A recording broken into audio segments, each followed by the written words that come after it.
Progress. Welcome to the Moneytree Mastery Property Show. It's amazing to have you here. The property show is held every Thursday, 12:30. It's fabulous to have you here. We've got Andy, we've got Anne-Marie, and we have Nigel on the call today. Obviously, I'm your host, Jackie Dobson, and we also have Neil Dobson, my husband and business partner. Put you in that order today. Well, and co-host, I hope. And co-host, yeah. So thank you very much I've been relegated. for spending your lunchtime here with us. But we'll be here every week at 12:30 on a Thursday. So, Dobby, husband of mine, how has your week been? I love this question. This is like the first one I ask every time. How has your week been? Do you know what? I've had a really good week this week. I've just discovered this morning I've got no tax to pay through one of our companies, which was the big cloud hanging over us.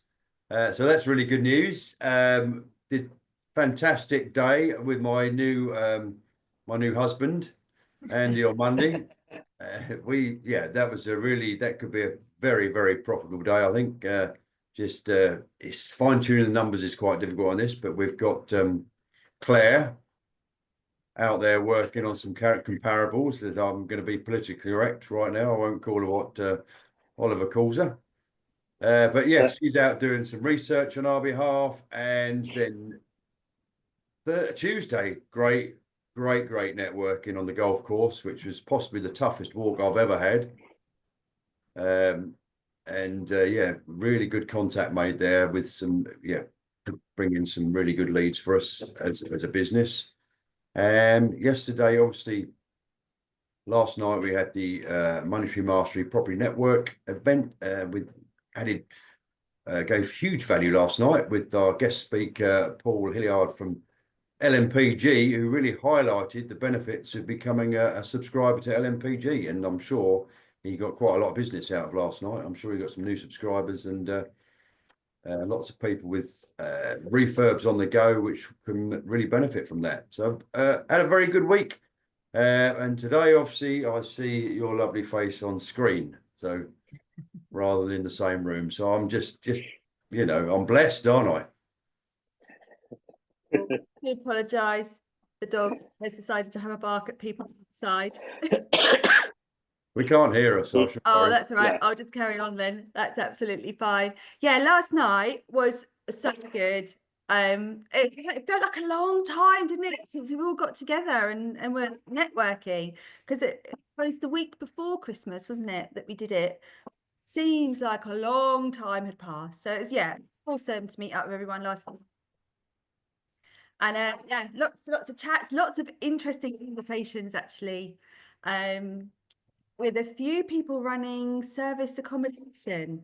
Yes. So some really the worry of moving, of suddenly having this this double bubble on council tax to pay because they hadn't set up their units correctly in the first place. So is anyone aware of that? The council are really cracking down, and obviously if there's no one there, it's not their registered address, they're now assuming the property is empty and they're doing double council tax on empty homes. So yes, a lot of the SA providers who are running a business from it, who haven't, there's a lot of them doing it in their own name, which is ridiculous.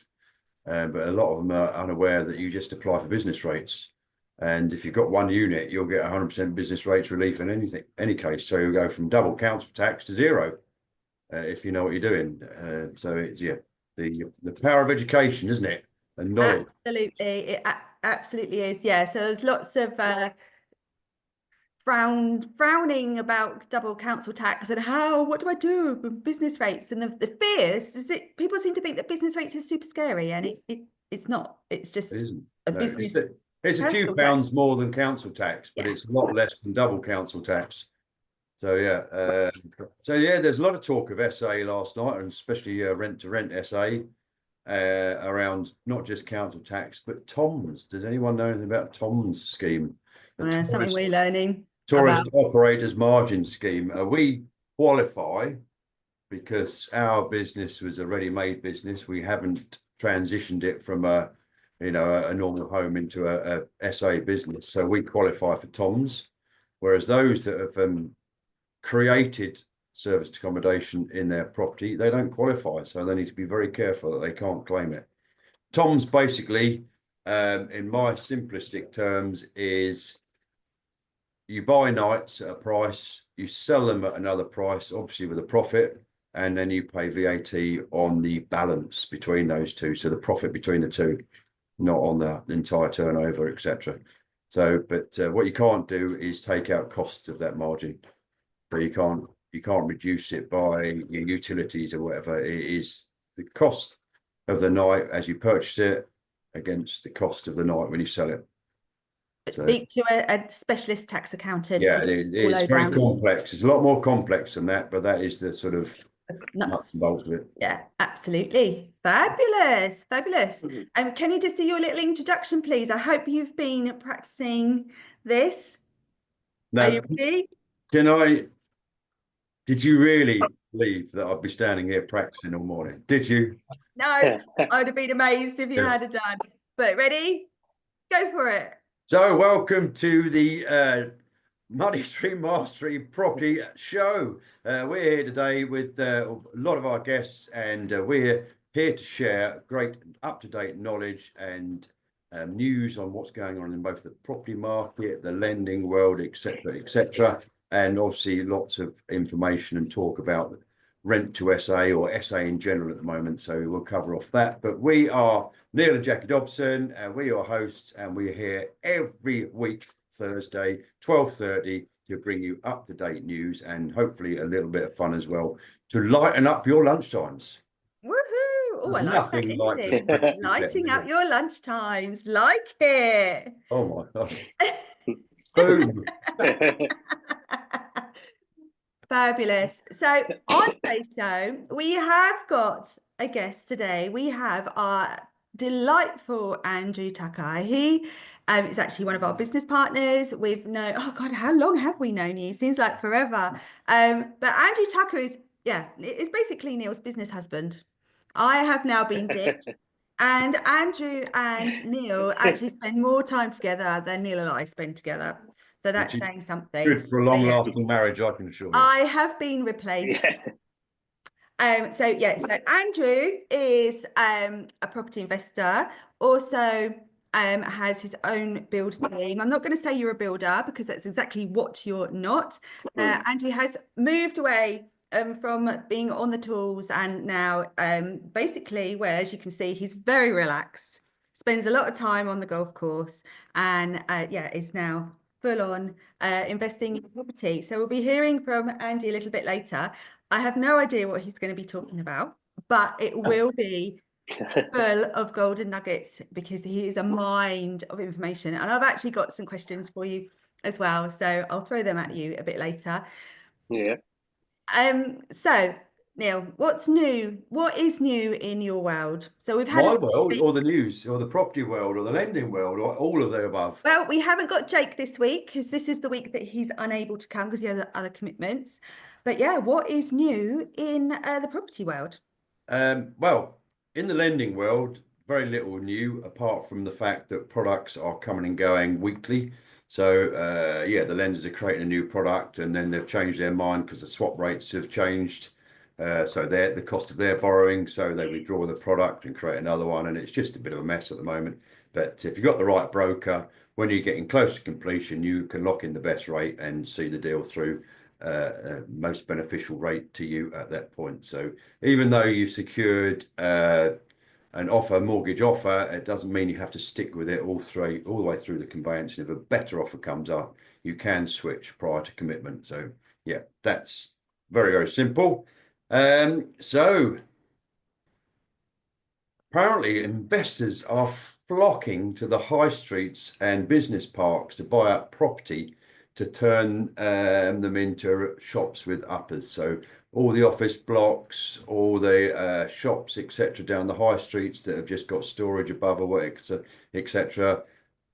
Investors are absolutely flocking to buy up these commercial units and create shops with uppers, so retail units with flats above. So and they're obviously the icing on the cake is to buy them under one freehold and then split them once they've converted them to create a freehold leasehold.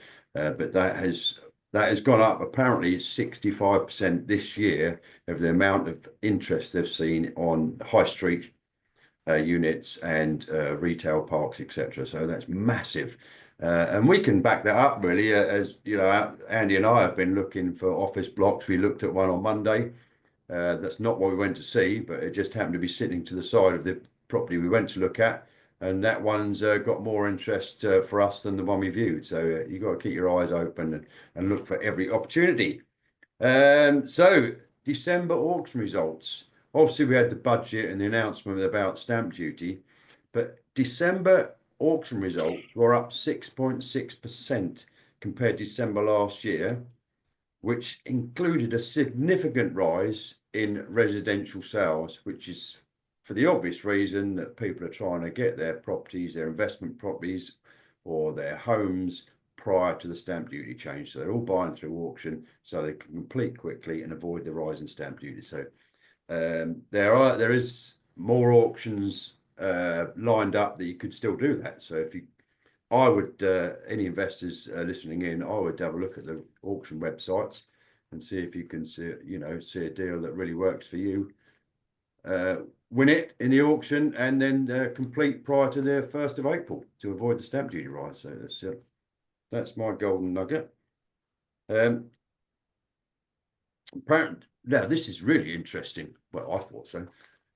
So obviously, the turn of the century, the millennium, 2000, the housing market has absolutely transformed, significantly changed.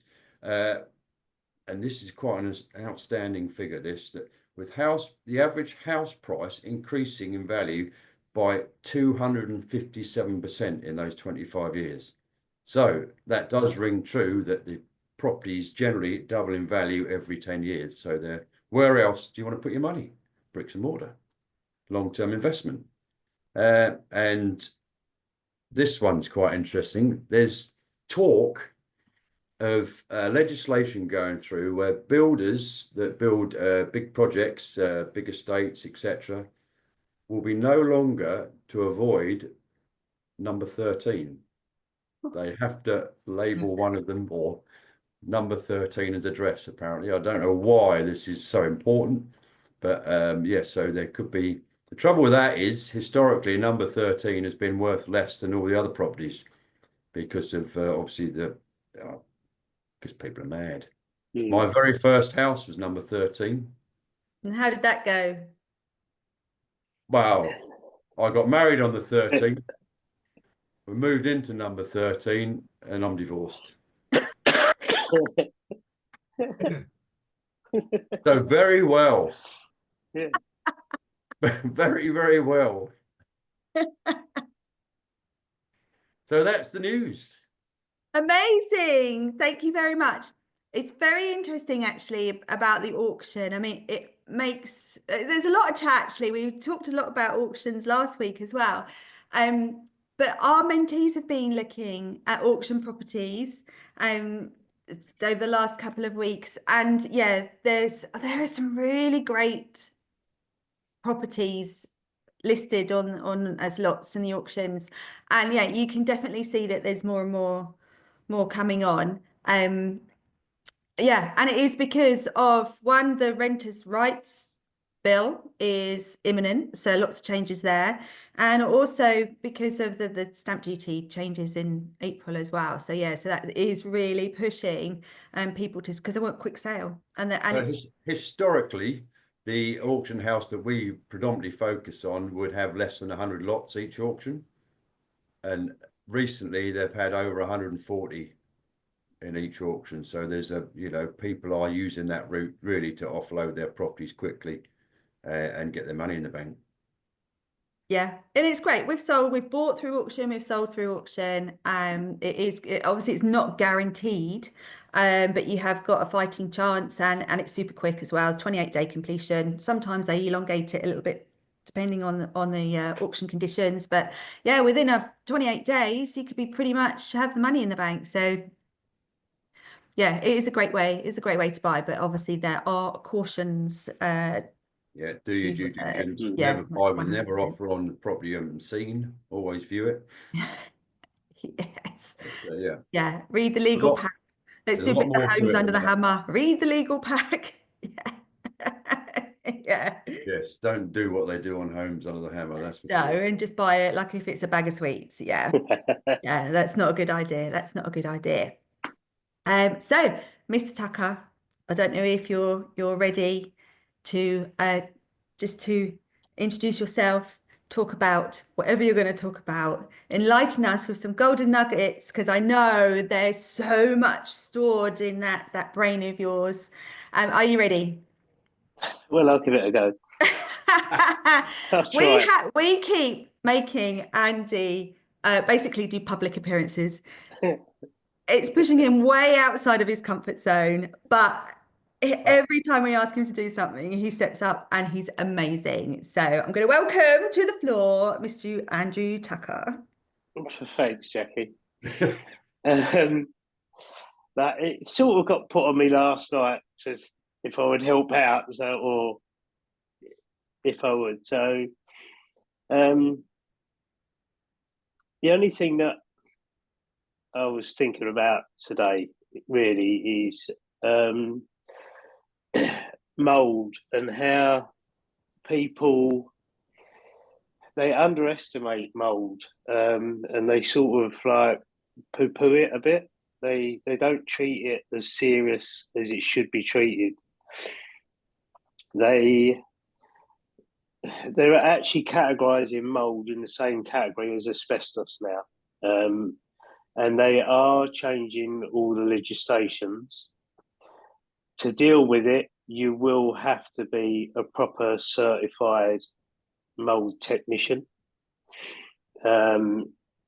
Like they deal with asbestos now, you'd have to have proper training, you've got to have proper certificates, proper insurance to deal with it. There's actually, I think, five different types of moulds that are quite common in people's houses. I think you've got white, blue, green, orange, and black is the categories that they put them in. Green, I think green asbestos is the one that they sort of categorise with penicillin. So if you leave a cup of tea, coffee, or juice or whatever, normally you find it in one of the kids' bedrooms a month later, and you just think it's just going to actually lob the cup completely. It's not worth it. That sort of mould you normally find in carpets, bedding. It's normally in the back of wardrobes, places like that. That's not the worst mould that you can get. White mould is you most probably see a lot of white mould in timbers. White mould is also, when you go past some houses and you see like a big massive white patch on the wall, it's the salts that's coming through. That is actually also mould as well. But people don't realise that. They just think it's where the bricks have got wet and it's just the salt that's coming out of the bricks. But it's actually in one of the mould categories. You also get that in concrete as well, in some sorts of concrete. The worst mould out there is black mould. That's the one that can really make people ill, and people don't realise it, and they think they can just like wash it off with bleach. But the problem is with mould is as soon as it's got into something, it's really, really hard to deal with it and to get out. People just tend to wipe it down with mould sprays, and they get like stain sealers, and they see this damp seal that they can go and get, and they paint over it. That's not really solving the problem because it'll always come back. You've got to find the actual cause, what's caused the problem in the first place with the extra humidity in the room and the moisture that you've got in the room. So you've got to try and find out where that's coming from to start with. Like you've got to try and identify like where you're getting all the condensation from that's causing the humidity, which is the start of the cause of all the mold and the damp that you get in there.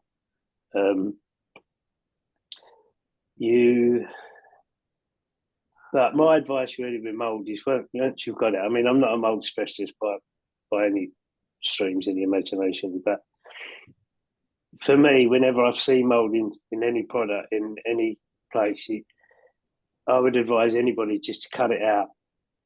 Get it out your walls, get it out your timber, throw your timber, cut the wall, dry the property.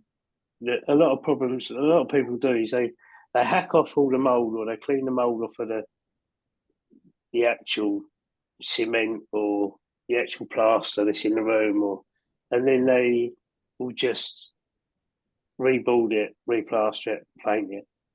But unless you've actually dried out the moisture that's got trapped behind it, you're not really solving the problem. All you're doing is you've trapped the moisture behind the wall, and then when you put the heating on in the winter, you've drawing that moisture back out of the wall that's got trapped there. And all you've done then is had the hot and the cold hitting each other, which is causing condensation again, which is just bang, you've got black mold starting all over again. You need to actually, people try and cut corners, you just need to get it out and get it dried. And it is an expense to have done, but it's a lot better to do and act quickly. For example, we went to a job in Yoxford, is it? Yox? Yeah. Yeah. And they had a leak there. It's a holiday home. Couple live in North London and they go there every other week. And they had a split pipe, split flexi hose on the cold water basin. They didn't realise it was leaking for 3 days. Absolutely flooded, trashed the place. We quoted to go in there to repair the work like there and then, strip it out and dry it. And I think our quote was about 4,500, I think it was, just to strip it out and dry it and get it ready for reinstatement. And there was no mould in there. We went back, we got asked to go back 2 months later. The property's freezing cold, by the way. We went there in October. We went back just after Christmas. The mould that's now been created in there with the coldness of the property and all the wet and the moisture that was in there is horrendous. And our quote is now 28 grand just to rip it out, because you've got to have all the proper equipment to go in there and rip it out. And now timbers have got to be cut out and binned. There's just nothing salvageable.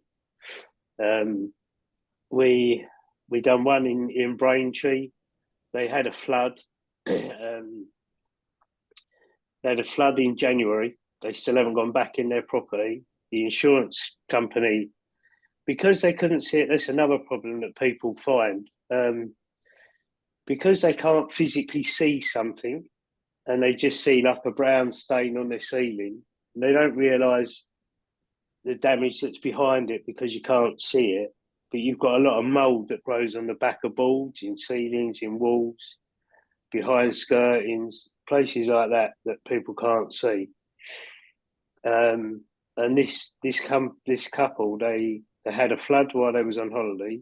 They come back, the whole of their downstairs was underwater. They dried it. They had a company in there that dried it out. 6 months later, the bloke started getting like really, he was having trouble breathing.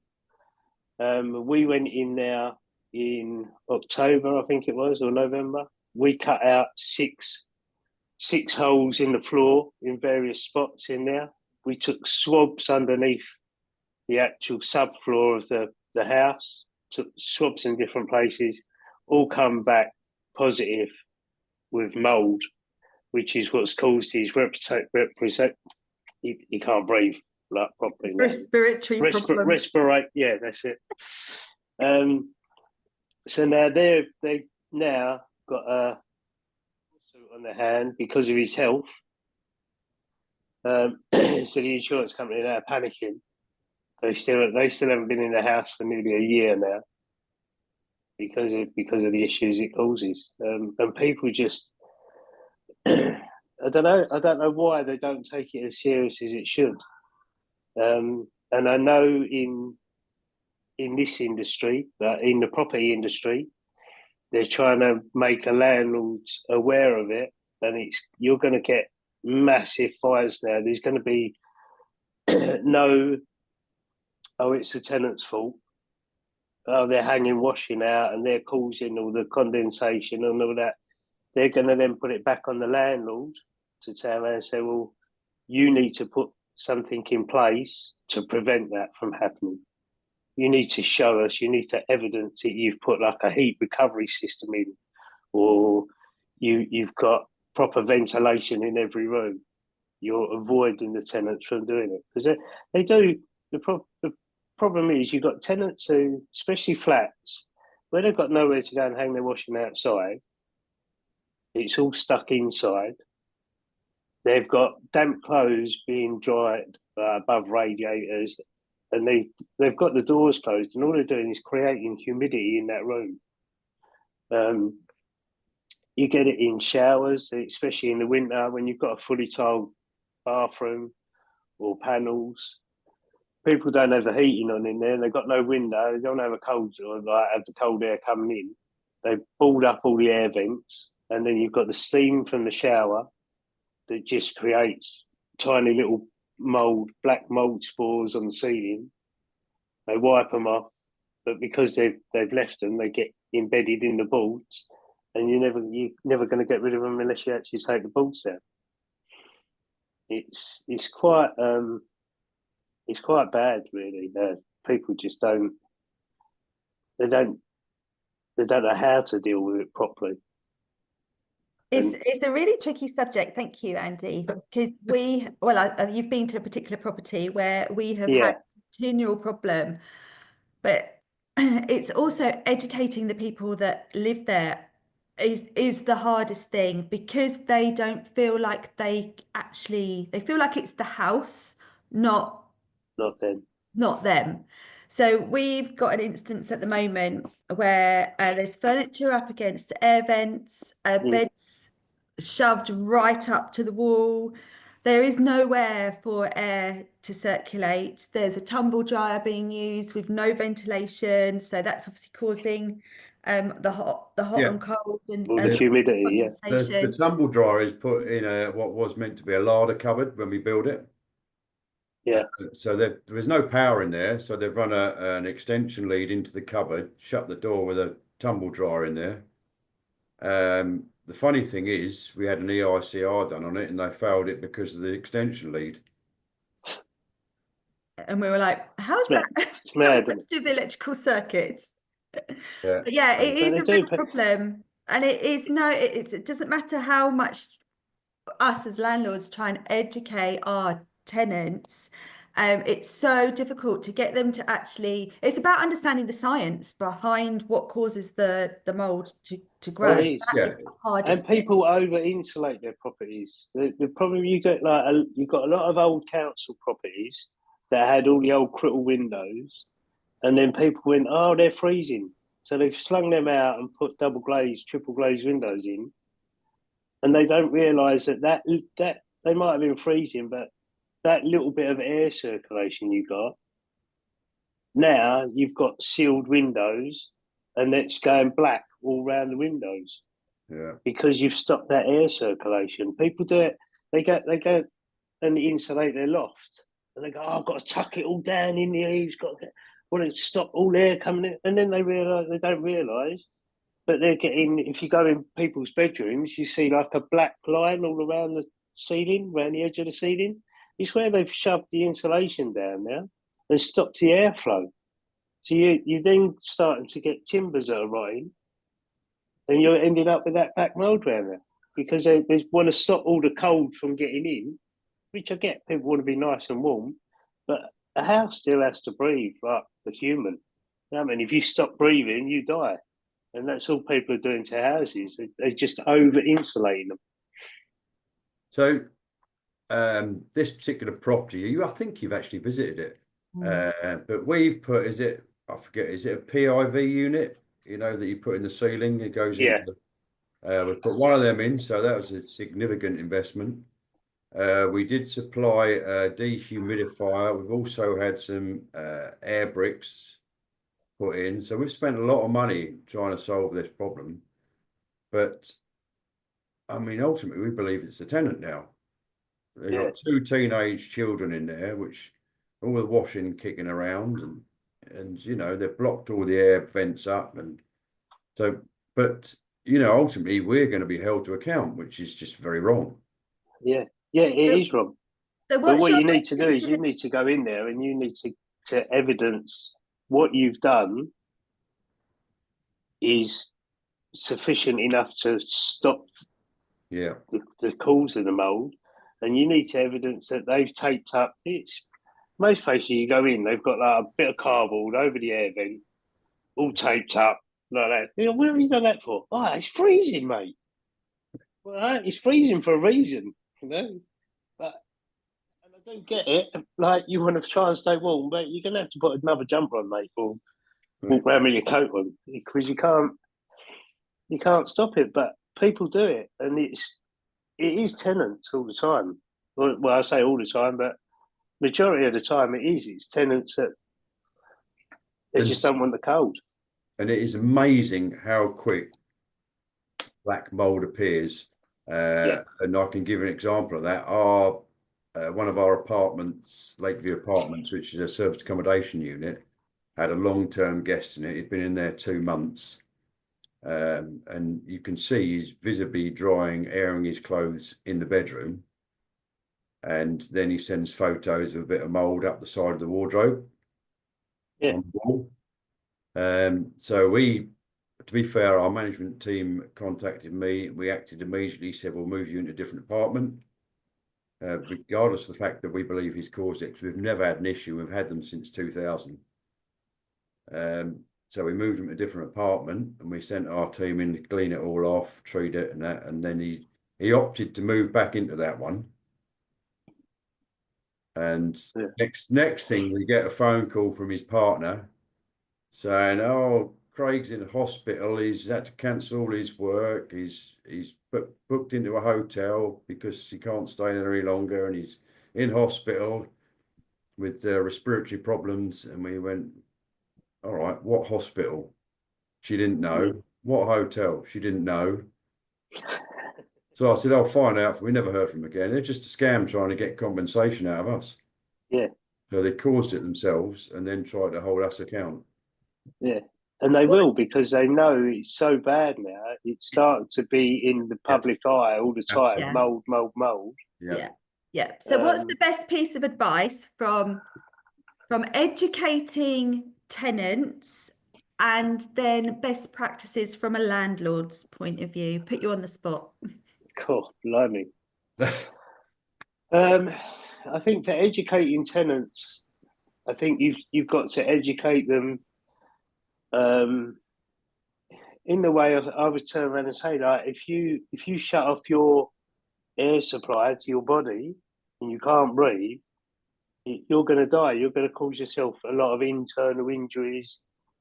If you imagine yourself as a house, and you do exactly the same. So if you shut off the air supply, then you're going to cause problems within the house. A house has to breathe just like a human has to breathe to survive. And if you're gonna start blocking up airways, you're going to cause problems. You have to. Go on, sorry. You have to keep the air circulation within a property. If you don't, not only are you going to cause problems within the property, but you're going to cause problems with your own health, and you're gonna damage your own body more than what you would if you was a little bit cold. Yeah. So landlords, what's best practice for landlords? How can we sort of assist in trying to stop it, because it does land on our lap, at our feet ultimately, and we are responsible landlords. So what would your suggestion be for us landlords to cope? It's always this time of year as With well. landlords, if you're renting your property through an agent, I would make sure that your agent is carrying out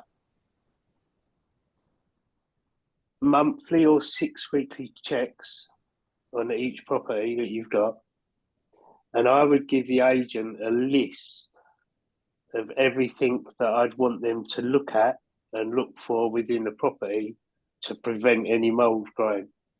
Like you say, your tenant has got everything against all the walls and all the air bricks.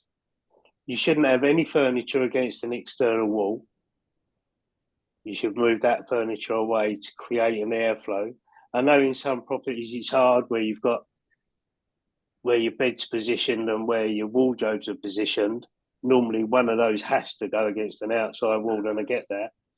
But you need to make sure that there's a gap between the back of the wardrobe or the back of the bed and the wall to keep a constant airflow going around there.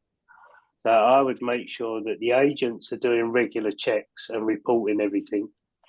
If they see any sign of any blockage anywhere, any air vents blocked up, gutters, downpipes,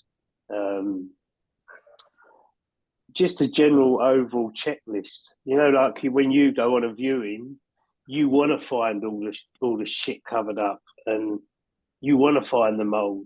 So I would try and create a checklist to give to the agent on the reverse side of that to prevent it. Yeah. Amazing. And I suppose the introduction of additional humidity like a tumble dryer, because it doesn't matter if the tumble dryer is situated the other side of the house, it can still suck, the cold wall will suck that humidity through to the other side. Yeah, will do. And if So they're we going to have a supply- tumble dryer, just make sure it's vented externally. Yeah. We Or supplied our tenants with hygrometers. Yeah. Yeah. And they've done nothing with them. That's the problem. They won't. They don't care. That's the real issue is, I would say 40% of tenants, because it's not their property, they don't care. Yeah. I do think there is quite a high percentage of tenants that really love the house. They want to make it their own house and they want to put their own stamp on it, and they do treat it really well. But there is quite a lot of tenants that trash them and don't care. Absolutely. They don't mind living like that. I mean, the amount of places when we used to do a lot of maintenance up the city, especially, the amount of places you'd walk in and you'd give them notice. Oh, I'll be there Friday morning, and you turn up like with a bunch of keys, and you walk in there and you think, like, really, you know, I've come. Like, there's just everything's all over the floor.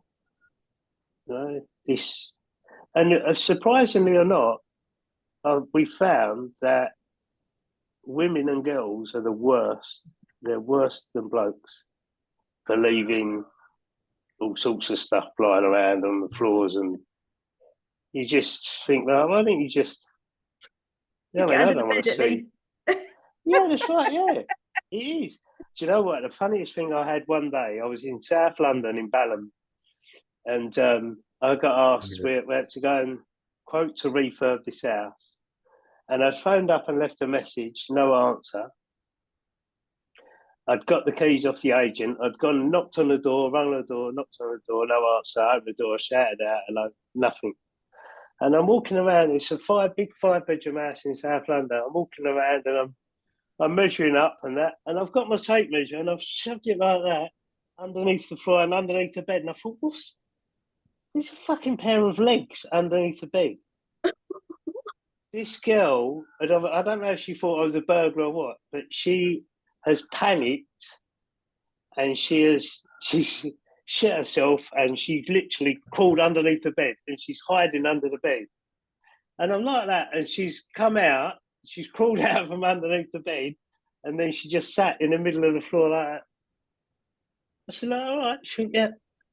So I said, I'm just measuring up, blah, blah, blah. Right. I said, did you know what room Jennifer's? And she was like, yeah. that one. Just pointed over there, and that was it. She didn't turn around and say, like, what are you doing, or who are you, or nothing. She just proper froze. And I was like, I couldn't believe it. I found it hilarious. Just she didn't come out after me. She just let me carry on walking around. Could have done anything. That's a bit like the story. I don't know if Neil remembers this when we spent a bit of time with Martin Roberts Yes. learning about how to do auctions, and he said on Homes Under the Hammer, they had arranged to obviously go to a particular property and do some filming. So then they said the crew, like the production crew, were in this house, and they wandered upstairs, and I think it was like the director walked into a bedroom. And then she suddenly came out again, absolutely ashen, and went, "Oh my God, there's a body in the bed." Oh. Yeah. And it During turned filming. out it was actually the family had moved out of this property, but they'd left Grandad sleeping in the bedroom, and no one had gone back to pick him up. Yeah, true story. That is a true Oh. story. Yeah, amazing. Thank you very much, Like you Andy. say, yeah, That was yeah, brilliant. I've taken actually loads from that because I've got to get back to our estate agent. And so I will be putting a list together of the do's and the don'ts. But ultimately, yeah, we're going to have to spend that some. also highlights something for us with the agents. You're talking about agents, because this agent has gone in to do a report, you know, the 3 monthly or 6 monthly check, and he's reported mold and damp, but it's taken 3 weeks to send us that report. Yeah. There's 3 weeks past, Shocking. we know about it. 3 weeks worth of mould can triple. It's so once it's growing. Yeah. If it's not dealt with early, it can, especially if she's got that tumble dryer going now, that'll make it 10 times worse so quick. Yeah, we need to get Yeah. on that. That's Just very gonna be the quickly next before we project. move on, but we also had a tenant who took off the kickboards in the kitchen and took photos of mold up behind the kitchen units. Why? Exactly. Just to tell us it was there. Yeah. I That's know, crazy. it's mental. What It we is have to deal mental. with, yeah, it's great fun, isn't it? Thank you very much, Yeah. Andy. How can people get in touch with you if they want to, one, use you for any of your building experience or your insurance work, and two, how can they follow you on like social media? Where can they, yeah, what's your handle and how can they get hold of you? They can get hold of, I think my number's in obviously the group. They can email me, WhatsApp me. There is an Instagram. I'll have to let you know what the handle is, because I don't do social media, do I? So you should know that. We're trying. Just your company name? Yes, ACT Property Maintenance and ACT Property Investors. Wonderful. On Facebook, Andrew Tucker on you, I think. Yeah. Yeah. Thank you very much. So yeah, so just make sure if you're not in the WhatsApp group, find Neil and myself on Facebook under the Dobson Property Adventures. Ask us if you can have the invite to get into the WhatsApp group, and I shall send that over. That's amazing. Now I'm going to open the floor to any questions for Mr. Tucker, because I'm sure there's quite a few. And I'd just like to welcome Elaine as well, a little latecomer. Hi, Elaine. Thank you for joining us today. So if you have got any questions, either for myself or Neil or Mr. Tucker, then fire away. Now, Nigel and Anne-Marie always have hundreds. So don't Anne-Marie wants to question the fact that you reckon girls and women are the worst. Oh, well, they're shocking. Well, they are up London, I know that. Well, I know that. I live with one. My 15-year-old son, so when he has a shower, for a long time, he would close all the windows, he'd have the shower, and then he'd just leave it like that. So no, I kept on saying, you've got to open the window, you've got to ventilate it. For probably 6 months, he wouldn't do it. He has now learnt, for some reason, that's what he's got to do. So he does actually open the window when he's had the shower. Yeah. and people also have extractor fans. Yeah. And they think once they've got an extractor fan, that's it. It's going to magically take all the moisture out of the air. But then when you look up at 90% of them, they're clogged. Yes. Mm. You know, they still need cleaning. They say your kitchen ones, people have recirculating like carbon ones in their kitchen. You need to change the filters. People just think, oh yeah, I've got one. It's going to last for 25 years. Same with Nigel.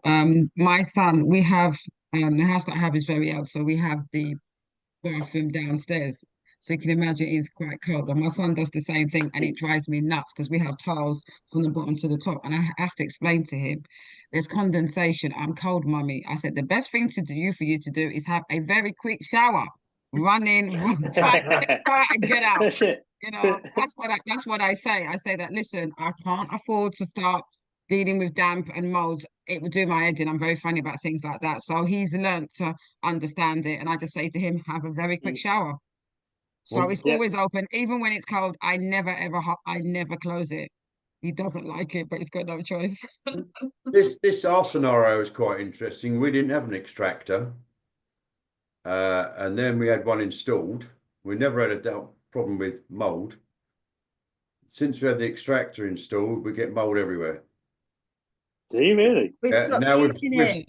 Now we've stopped using it. It's perfect. Wow. Made it worse. Yeah. We didn't even ask for it. Our landlord decided to put it in because of the new regulations of having an extractor fan in a bathroom, even though we've got an opening window, so we didn't need it anyway. Yeah. And then we started using it. Mold appeared all over the place. Cleaned it all off. Stopped using the fan. It hasn't come back. Done. Yeah. Yeah. Very interesting. Anything else for Mr. Tucker? I'm good. No, excellent. Thank you. That was so informative. Yeah, actually going to write a list of things, like an action plan, so that the agent has something that they can go back to our tenant. And I'll give a shout out for Andy actually, because he's got a huge team and access to all trades. We've had various jobs done by him, from a 4-story external staircase refurb to a fiberglass flat roof, and it's, you know, not only does he do a good job in a timely manner, but he also looks after the people that were living there, so our tenants in effect. So yeah, fantastic. Oh, I have one more question actually for Mr. Tucker before we move on. Okay, you were talking back on the mold, because I'm having this as my specialist subject now. So you're talking about the furniture, moving it away from the wall on an outside wall. What would you suggest, just so we can get granular on the information, what do you suggest is a good distance from the wall to have that air circulation? It hasn't got to be huge. It's only, you can have, like, I would say 3 inches. Okay. 3-4 inches. It hasn't got to be like miles away from it. So only a couple. Just got to stop putting stuff against it, because you trap it, and that's when you get the hot and cold. That's when you get all the black mold at the bottom on the skirtings. Yeah. I've learned to do that because I had this, from my previous property, I used to have a massive leather sofa, and I used to put it against the wall. I'm surprised it didn't have mold. It's the buy-to-let that's actually selling. So I'm actually surprised, but in the house that I'm in now, which is the bigger property that I upgraded to, I'm very conscious of trying not to put the sofa against the wall, give it a gap. I have a dining table, which is quite big. It's quite, say, about that much away from the radiator, so I'm very conscious not to press things against the wall. Even in the bedrooms, I'm very conscious. All the beds, even the boys' beds, there's a bit of a gap, so I'm very conscious of that. Brilliant. Thank you very much. Awesome. Yeah, that was brilliant.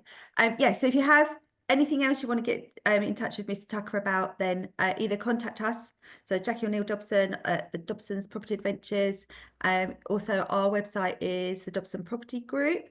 And then we'll pass any details on to Andrew if he deals. What sort of building projects? Insurance? You do new builds? Yeah. Refurb jobs? Yeah. Yeah. So, in all sorts of areas, or are you very I was going to select in your say, area? how far do you travel? You travel to Yeah. Um, we don't go deep into London anymore. We stop on the outskirts of London, like East London, and we go over to sort of Southend, Rayleigh that way, Harlow the other way, Bishop Stortford, and we go up to Clacton, Ipswich that way. Not Norfolk. Not Norfolk, no. Well, I might do. I don't know. Yeah. Depends if it's worth his What while. happens? Well, it all depends if I get kicked out of church tomorrow or if I get let in. Yeah. Fabulous. Thank you very, very much. That's Right. been amazing. Yeah, really, really good. So dates for your diary, obviously, every Thursday, 12:30 p.m. we will be here. Yeah, I have actually got some guests lined up for the next few weeks. So that will all be a surprise on the day who we've got coming. But yeah, I have got some irons in the fire of some really awesome people coming on to help us on our property journeys, help us with the great hints and tips that Andy has provided today. So thank you for that. We have got as well an announcement. March the 22nd, we're going to be holding an in-person day at our usual place at the Cricketers Inn and Fordham Heath Inn here in Colchester. It's all about, we're going back to basics. I'm going to say from the ground up, as it is property based, and we're going to be talking about buy-to-lets basically, but going from choosing your area and how you know that it's a great deal, how you know the area is right, running the numbers, the whole process as a business, right through to the actual refinance side as well. So that's going to be held on March the 22nd. I just need to know numbers at the moment. So we've got a waiting list because these things do get very popular, and as our audience is growing and growing, so we really just got a waiting list for that at the moment. So if you want to contact me and just let me know if you want to be put on the list, that'd be amazing, and then we will put the tickets on for sale nearer the time. So if you're in the WhatsApp group, let me know if you're coming or your intention to come, and we'll make sure that you've got priority seating on the day. Fabulous. Anything else to add, Mr. D? No. No. It's a no. No, just We're empty. basically all I would January's say, been tough, isn't it? January's been a hard month. Yeah. all I would say is just keep moving forward, small steps forward, be consistent, and it is consistency that's key. That's what gets you results. Is keep visiting those agents, keep building those relationships, because honestly, you're soon forgotten if you stop showing your face. I was telling someone last night actually that we didn't have to do any work in Lowestoft. The agents would bring the deals to us. But when's the last time we got a call from an agent saying, "Do you want to offer on this?" It's quite a while now. It's because we haven't visited the area, been focused in other areas. So Yeah. Lowestoft has gone very cold for us. So we need to get back out there, get back in their faces so they remember we're still about. Yeah, you're soon replaced, so you have to be consistent. I'm going to say it's the 1%. Uh, So 1% the every day. property you posted about this morning, Neil, from 3 years ago. I didn't realise it's from three years ago oh yeah. until it was pointed out to me. Yeah, he didn't notice that. It would be good to know a rough costing of what you put in your figures for doing that kind of work. So trying Oh to my build up a God. database of what things cost. I think we were actually thinking about demolition on that one, to be fair. I Yeah, think that was a flatten and rebuild. That was. Yeah. Was that okay? I can't remember. Obviously, that was in just before. Well, it was in the middle of COVID, wasn't it? yeah. 2021. That was. Yeah, but I think we were thinking about actually the cost of doing the refurb on it compared with actually just Yeah, what's the rebuild cost, GDV though? was flattening it. quite high because it was it's an affluent area of Lowestoft, which there aren't many, to be fair. So it's a desirable location. But our offer was so low because of the cost to build, and Andy can back this up, in 2021 and moving through to 2022, the cost of materials just escalated so much due to COVID that it killed a few of our deals. Actually, it killed the Banksy one, didn't it? We'd have built that out if it wasn't COVID, which cost us £1 million. So there you go. Yeah, bitter pill, but you know, you couldn't risk it because you didn't know which way it was going to go. So we got out of that one sort of 80 grand up, the one we did own, where, you know, ideally we'd have built it out and had 8 apartments and 3 retail spaces and kept them, but it was just circumstances at the time. So yeah, we only ever offer, as everyone knows, where it works for our business. If that's 95% below market advertised price, that's what we'll offer, because it's pointless getting to a bad deal. Worst they can do is say no. Yeah. Indeed. Quick question for Jackie. Yes. So Hello. because I know you're very keen on books and the mindset with things like that. I thought the other day, what I need to do is spend some time with my son on mindset training. So what would you recommend? He's 15. Good luck. What would you yes, what would you recommend? Oh my goodness. Well, what? I'm going to do it with him. I'm going to do it with him. Okay. The millionaire mindset. Okay. Yeah. Yeah, that one. That one is really good because it goes over the money mindset as well as the affirmations and the self-belief. So yeah, that would be really good. The millionaire mindset. Secrets of the millionaire mind.